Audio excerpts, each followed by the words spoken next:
आज हम बात करेंगे मनोलैंगिक विकास के सिद्धांत की। मनोलैंगिक विकास का जो सिद्धांत है वो सिगमंड फ्राइड ने दिया है। इससे पूर्व के वीडियो में हम 2 अवस्थाओं की बात कर चुके थे। अब हम तीसरी अवस्था की बात करते हैं और तीसरी अवस्था है लिंग प्रधान अवस्था। लिंग प्रधान अवस्था की जब हम बात करते हैं तो इसमें आयु सीमा की बात करते हैं, हम 5 वर्ष की बात करते हैं कि ये अवस्था जो होती है वो 5 वर्ष के आसपास की होती है। अब इसमें देखेंगे आप, कामुकता का जो क्षेत्र होता है वो जनन इंद्रियां होती हैं।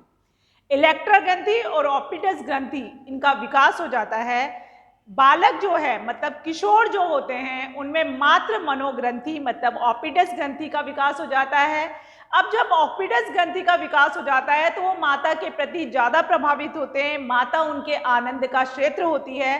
फिर साथ में आप देखेंगे यहाँ पर सिगमंड फ्राइड बताते हैं कि अचेतन रूप से जो किशोर होते हैं वो माता से लैंगिक प्रेम की आशा रखते हैं, और जब लड़कियां हैं तो लड़कियों में पितृ मनोग्रंथि का विकास हो जाता है।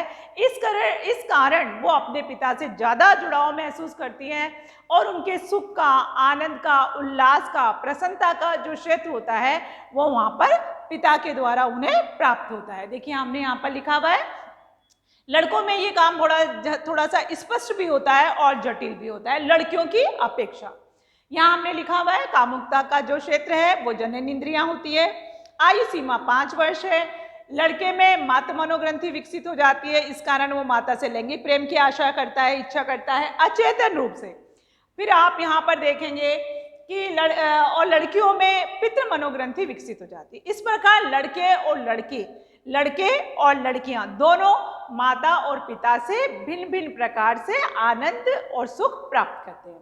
चलिए बात करते हैं चौथी अवस्था की, और चौथी अवस्था है अव्यक्त अवस्था। जैसा कि नाम से आप इसको समझ पा रहे होंगे, इसकी जो आयु सीमा होती है वो 6 से 12 वर्ष होती है। नाम पर चलते हैं अव्यक्त, मतलब व्यक्त नहीं होती। कामुकता का चौथी अवस्था में कोई भी क्षेत्र नहीं होता, तो फिर कामुकता मिलती कहाँ पर है, क्योंकि हम तो पढ़ ही यही रहे हैं।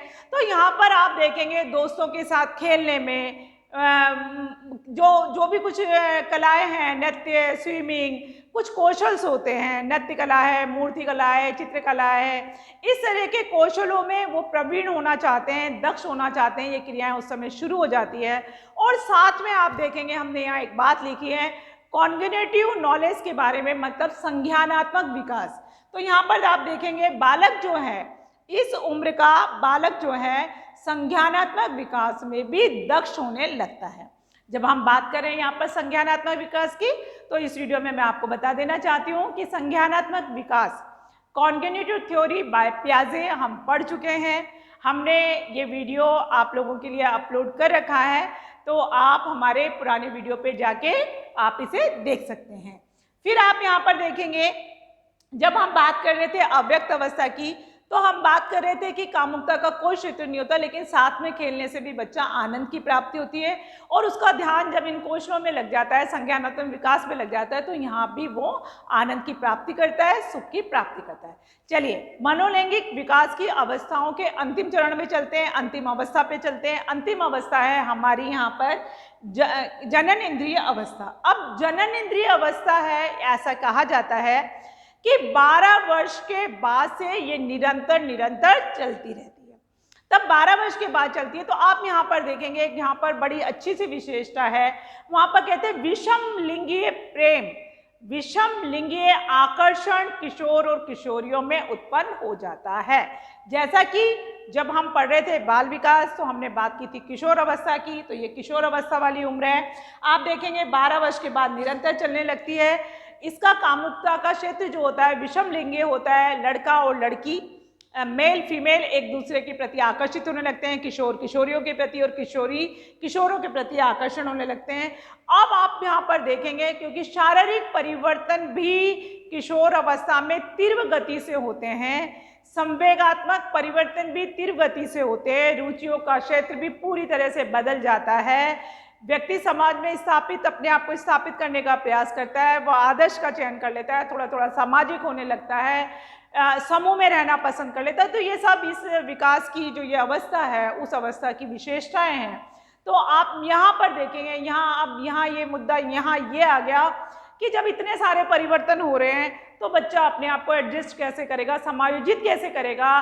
तो ये विकास की वो अवस्था है या ये मनोलैंगिक विकास की वो अवस्था है, उसमें हम कह सकते हैं कि यहाँ पर बालक रक्षात्मक युक्तियों का ज़्यादा से ज़्यादा प्रयोग करता है और अपने संवेगों का प्रदर्शन तो करता ही करता है, लेकिन परिवर्तन के जब दौर से गुजरता है, अंतर्द्वंद से गुजरता है, तनाव से गुजरता है, समाज में स्थापित होना चाहता है, तो आप देखेंगे यहाँ पर वो ज़्यादा से ज़्यादा जितनी ज़्यादा ले सकता है रक्षात्मक युक्तियों का सहारा लेता है।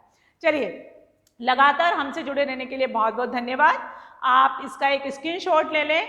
इसके बाद जब हम अपना अगला वीडियो बनाएंगे तो हम उसमें बात करेंगे, क्योंकि यहाँ पर एक शब्द आया है रक्षात्मक युक्तियाँ, डिफेंस मैकेनिज्म, तो हम बात करेंगे अगले वीडियो में रक्षात्मक युक्तियों के बारे में।